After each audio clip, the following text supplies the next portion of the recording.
Hello young achievers. आज हम लोग पढ़ेंगे नहीं, आज हम लोग पढ़ाई के तरीके और फुल मार्क्स पाने के लिए स्ट्रेटजी बनाने वाले हैं। ठीक है, और क्या करने वाले हैं? मुझे पता है कि बहुत सारे बच्चे इस समय काफ़ी स्ट्रेस में आ जाते हैं, काफ़ी परेशान हो जाते हैं। देखते हैं कि हमारा साथ वाला फ्रेंड जो है बहुत नंबर पा गया और मैं कम पा गया, टेस्ट में थोड़ा कम नंबर रह गया, बहुत टेंशन में है ना। कोई कंपटीशन नहीं निकला, चाहे पिछले क्लासेस में आपके बहुत कम नंबर आ रहे हैं तो आप सोचते हैं कि मुझसे तो होगा नहीं यार, मेरा तो कम ही आएगा। कुछ इस तरह की थिंकिंग जगने लगती है और धीरे धीरे वो क्या होता है कि एक निराशा मन में घर करने लगती है, और वही आपका एक पॉइंट होता है जो आपको नीचे की तरफ और ले जाता है। आपको उन सब चीज़ों को अपने अंदर झांकना चाहिए कि क्या क्या कमियां आ रही हैं, उसको कैसे दूर किया जाए ताकि खूब अच्छा किया जाए। अगले एग्ज़ाम में जो गलतियां हो चुकी हैं पहले वो ना की जाए। ठीक है, ऐसा आप करेंगे तो एग्ज़ाम में तो सफल होंगे ही होंगे, आप लाइफ में भी एक सक्सेसफुल पर्सन बन के उभरेंगे। ठीक है, तो आज का वीडियो बेसिकली इस बात के लिए है कि हम लोग क्या करें कि हमारा मार्क्स जो है खूब इम्प्रूव हो, हमारी पर्सनालिटी ग्रो हो। ठीक है, तो इसमें क्या करना चाहिए, तो इसके लिए मैं कुछ पॉइंट्स बताऊंगा। वो आप टिप्स मान लीजिए।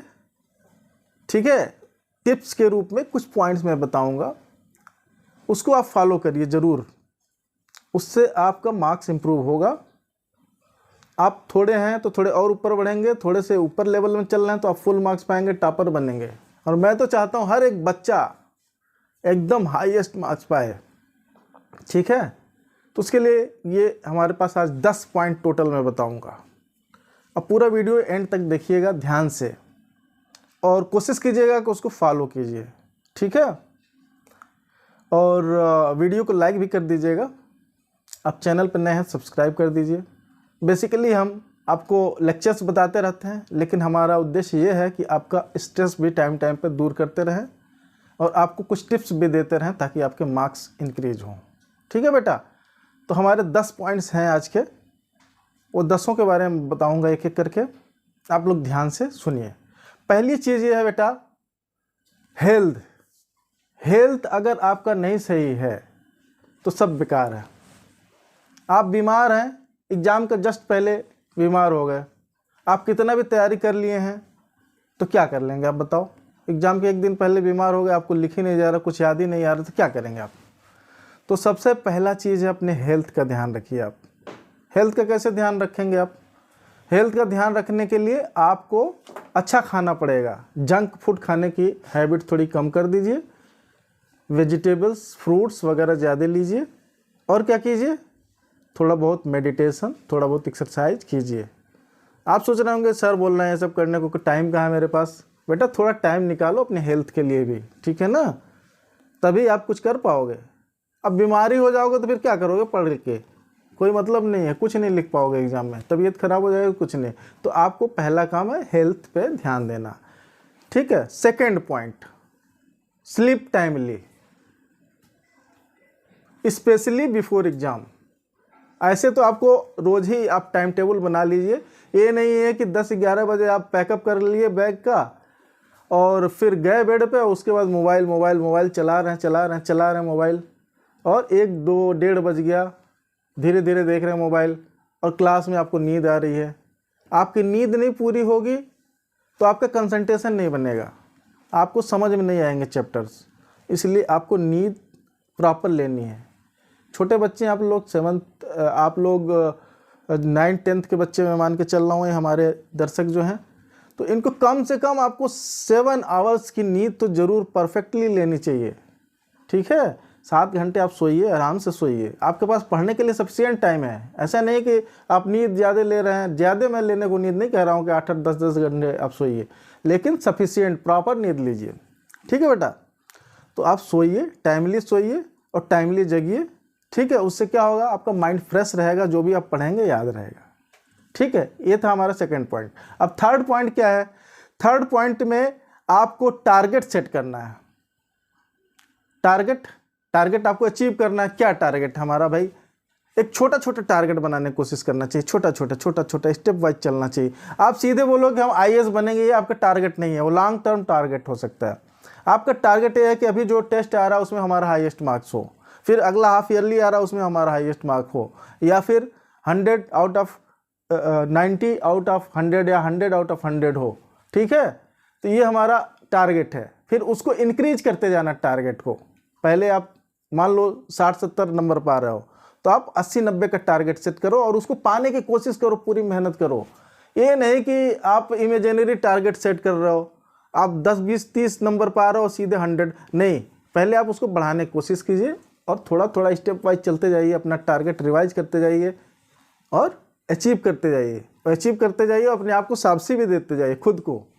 ठीक है, छोटा छोटा टारगेट बनाइए, उसको अचीव कीजिए, आपका मोराल भी अप होते जाएगा। ठीक है बेटा, उसके लिए क्या करना पड़ेगा, टारगेट सेट तो कर लिए, लेकिन आप एक टाइम टेबल नहीं बनाएंगे, जिग जैग रैंडम पैटर्न में कुछ भी काम करेंगे, टाइम ही नहीं आपका प्रॉपरली मैनेज होगा, तो फिर कुछ अचीव नहीं होगा। तो टारगेट सेट करिए और एक प्रॉपर टाइम टेबल बनाइए और उसके अकॉर्डिंगली चलते चले जाइए। छोटा छोटा गोल लेके एक बड़ा गोल फिर पाइए, फिर बाद में जब सब कुछ अचीव कर लीजिए, तब हमें आईएएस बनना है, चाहे जो बनना है, डॉक्टर, इंजीनियर, जो भी टारगेट बनाए उसके बाद से वो पाइए। ठीक है, ये हमारा तीसरा पॉइंट था। चौथा था कि चैप्टर्स को ख़त्म करने की बात है। हमारी आदत है, बहुत सारे बच्चों की आदतें हैं कि क्लास में वो पीछे रहेंगे। मान लो 3rd चैप्टर चल रहा है तो आप 1st चैप्टर कर रहे हो, मैम क्लास में 5th चैप्टर पहुंच गए तो आप 3rd चैप्टर पहुंच रहे हो। तो उससे क्या होगा, उससे ये होगा कि आप जो क्लास में पढ़ाया जा रहा है वो समझ में कम आएगा आपको, और पीछे रहेंगे आप, जब तक वहाँ पहुँचेंगे तब तक और आगे चले जाएंगे। तो बेटर तरीका ये है कि आप जब भी चैप्टर पढ़ाया जाने वाला है क्लास में, कोचिंग में, ट्यूशन में, उसके पहले ही आप एक बार हल्का से समझने की कोशिश कीजिए, पढ़ लीजिए चैप्टर्स को, जल्दी ख़त्म कीजिए। एक बार में कंप्लीट 100% आप नहीं कर पाएंगे, आपको जल्दी कई बार सिलेबस को ख़त्म करना पड़ता है। ठीक है, तो आप उसको ख़त्म करते जाइए टाइमली। और दूसरा, लेक्चर सुन के आए, बढ़िया समझ में आ गया, लेकिन घर पे आए दोबारा लेक्चर को रिवाइज नहीं किए, प्रैक्टिस नहीं किए, न्यूमेरिकल नहीं किए, तो फिर वो क्या होगा कि फिर से वो उस पर धूल लगती चली जाएगी और वो नॉलेज वहीं पे किनारे पड़ा रह जाएगा और आप जो है फिर पीछे होते जाएंगे। ठीक है, तो ये करना है आपको। तो पॉइंट हमारा है ब्रीफ नोट बनाइए। हम ये नहीं कहेंगे, हमारे नोट बनाने का मतलब ये मत सोचिएगा कि कई लोग सोचते हैं उठाते हैं बुक और पूरी की पूरी बुक उठा के लाइन से कॉपी करने लगते हैं। मैक्सिमम चीज़ें नोट के नाम पे, फिर बुक में जो है वही ज़्यादातर लाइनें आप उठा के वहाँ से वहाँ कॉपी करते हैं, होमवर्क में भी वही काम करते हैं। तो वो काम नहीं करना है बेटा। क्या करना है आपको, ब्रीफ नोट बताना है, 2-2 4-4 पॉइंट, 2-2 4-4 लाइन। उसका इंटेंशन क्या है, उसका पर्पज़ क्या होता है ये कि जब भी एग्जाम आएगा तो आप उसको बहुत जल्दी रिवाइज कर लेंगे। इसी काम के लिए बुक में अंडरलाइन भी किया जाता है। बुक में अंडरलाइन कीजिए और उससे क्या होगा कि आपका जब भी एग्जाम होगा, नेक्स्ट डे टेस्ट होगा, तो आप क्या करेंगे, उसको फटाफट रिवाइज कर लेंगे, फार्मूला वगैरह देख लेंगे और जाएंगे। आप जितने बार देखिए, जितने बार रिवाइज करेंगे उतने ही आपका बेनिफिशियल है। तो इसलिए आप चैप्टर्स को, सब्जेक्ट्स को क्या करेंगे, बार बार रिवाइज कीजिए, बार बार रिवाइज कीजिए। और मैं बताया, एक बार में कोई भी चैप्टर, कोई भी सब्जेक्ट कंप्लीट आपका तैयार नहीं हो जाएगा। इसलिए एक बार बुक ख़त्म कीजिए, एक बार और कीजिए, और एग्ज़ाम के जस्ट पहले भी एक बार और फिनिश करके जाइए। कम से कम 2-3 बार ख़त्म करके जाएंगे, आप लगा के जाएंगे तो आपको कोई नहीं रोक पाएगा अच्छा नंबर पाने से। यही सफलता का मंत्र है बेटा, यही सफलता का मंत्र है जो आपको 100 आउट ऑफ 100 दिलाएगा। जितना रिवाइज करोगे, जितना प्रैक्टिस करोगे, आप एकदम आगे बढ़ोगे, कोई नहीं रोक सकता क्लास के टॉपर बनने से। ठीक है बेटा, तो ये था हमारा 5th पॉइंट। 6th पॉइंट में क्या है, प्रैक्टिस न्यूमेरिकल्स। देखो, आप लिखिए, कहानी खूब बड़े बड़े लिखते चले जाइए, फार्मूले अच्छे से नहीं लिखेंगे, न्यूमेरिकल सवाल नहीं सॉल्व करेंगे, यूनिट्स गलत लिख देंगे, पूरा कंप्लीट आंसर नहीं निकालेंगे, आपको मार्क्स नहीं मिलेंगे।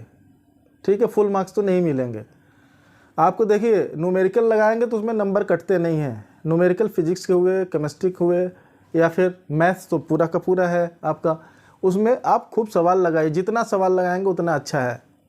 और सवाल स्टेप वाइज कीजिए, यूनिट्स का खास ध्यान रखिए। ठीक है, और क्वेश्चन करने के बाद से रिवाइज जरूर मस्ट कीजिए, ठीक है, क्योंकि कभी कभी छोटी छोटी गलतियां रह जाती हैं जो कि आपका नंबर कटवा ही देते हैं। तो ये सब गलतियां नहीं करनी। ये 6वां पॉइंट था।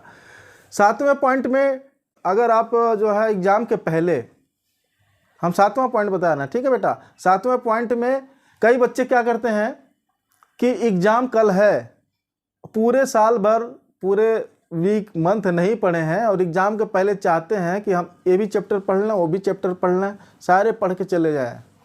तो ऐसा जब आप करते हैं तो बेटा समझ लो कि आप अपने पैर पे कुल्हाड़ी मार रहे हैं। क्यों? कि आप जितना जल्दी जल्दी पढ़ के जाएंगे एक एक बार ख़त्म करके, उसमें कुछ नहीं याद आएगा। आपका रात के 2-3 बजे तक आप जाग के चले गए तो आपको वहाँ पर जाके 2-2 लाइनें, एक एक लाइनें ही याद आएंगी। तो उसमें आप फुल मार्क्स तो भूल जाइए, एक एक 2-2 लाइनें लिख पाएंगे एक एक टॉपिक में। क्वेश्चन न्यूमेरिकल करेंगे, पूरा सॉल्व नहीं होगा। तो ऐसा कभी नहीं कीजिएगा। एग्ज़ाम के पहले आपको देर तक नहीं जगना है। ऐसा भी नहीं कर रहे 6-7 बजे सो जाइए आप, 6-7 बजे में नहीं सोना है। नॉर्मल रूटीन पैटर्न में जो आपका बायोलॉजिकल क्लॉक है उसके हिसाब से सो जाइए रेगुलरली, एकदम टेंशन फ्री हो करके, ठीक है। तो आपका बिल्कुल अच्छा मार्क्स आएगा। ओके, देखिए 8वां पॉइंट बता रहा हूँ, 8 पॉइंट।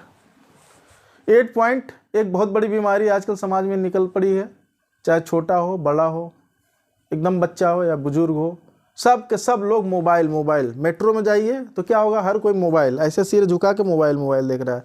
क्लास में कहीं बच्चे ले गए, कहीं बैठे हैं वो एक जगह, मोबाइल मोबाइल, कोई बातचीत नहीं, कोई इंटरेक्शन नहीं। उससे क्या हो रहा है, आपका माइंड का डेवलपमेंट कम हो रहा है बेटा। तो मोबाइल का यूज़ कम करना है। एक तो आपकी आंखें ख़राब हो रही हैं, दूसरी आपका कंसंट्रेशन भी कम हो रहा है। मैं ये नहीं कह रहा हूँ बेटा मोबाइल यूज ही नहीं करना है, मैंने ऐसे नहीं कहा। मैंने कहा कि मोबाइल का यूज़ कम करना है।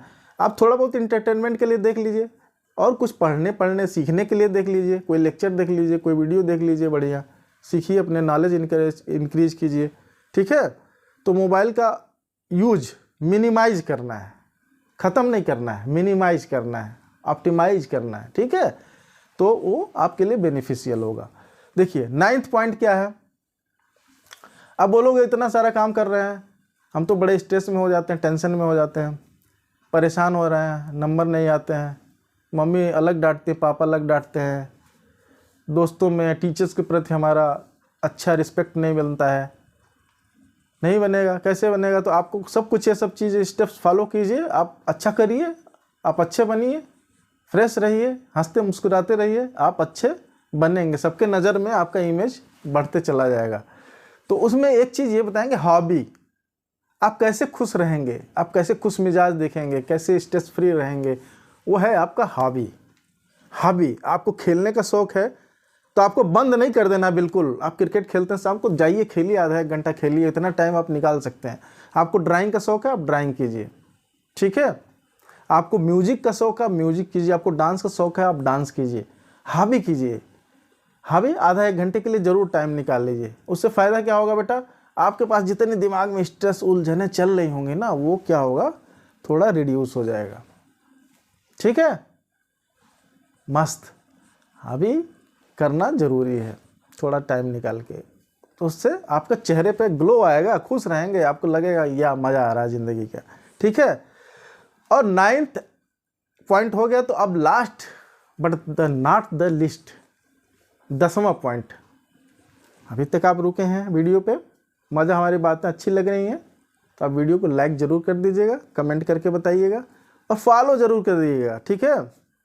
कमेंट कीजिए चाहे ना कीजिए, लेकिन आप जो हम बातें बता रहे हैं उसको फॉलो कीजिए। आप ज़रूर उसका बेनिफिट पाएंगे, आप देखेंगे, करके देखिएगा। जो पॉइंट बता रहे हैं आपको बेनिफिट ज़रूर मिलेगा। चलिए आज के टॉपिक का लास्ट पॉइंट, 10th पॉइंट मैं बताता हूँ कि इसमें क्या करना है। आप खुद के टीचर हैं, खुद फेलियर क्या करती है, फेलियर आपको एक्सपीरियंस देती है, सक्सेस आपको आगे बढ़ाती है, लेकिन फेलियर भी कुछ चीज़ें सिखाती हैं। आपको पता है कि पिछले क्लास में मैथ्स में हमें क्यों कम नंबर मिले थे। आपके पापा डांट रहे होंगे अलग, आपके टीचर अलग डांट रहे होंगे, जो भी कर रहे होंगे, लेकिन असलियत आपको पता है बेटा कि आपने क्या गलती की थी। आपने रिवाइज नहीं किया था, या फिर आपने क्या आधा अधूरा पढ़ के लिख दिए थे, या फिर आप स्टेप भूल जाते हैं बीच में, ठीक है। तो ये गलतियां जो हैं वो आप सेल्फ एनालिसिस कीजिए। सेल्फ एनालिसिस, आप खुद के टीचर हैं, आप खुद के टीचर हैं, आप अपनी गलतियों को एनालाइज कीजिए। हमने क्या गलती की है, हमें क्या पिछले क्लासेस में सुधार करनी चाहिए, जो पिछले क्लासेस में जो गलतियां कर चुके हैं उसमें क्या चीज़ सुधारें तो आगे बढ़ें।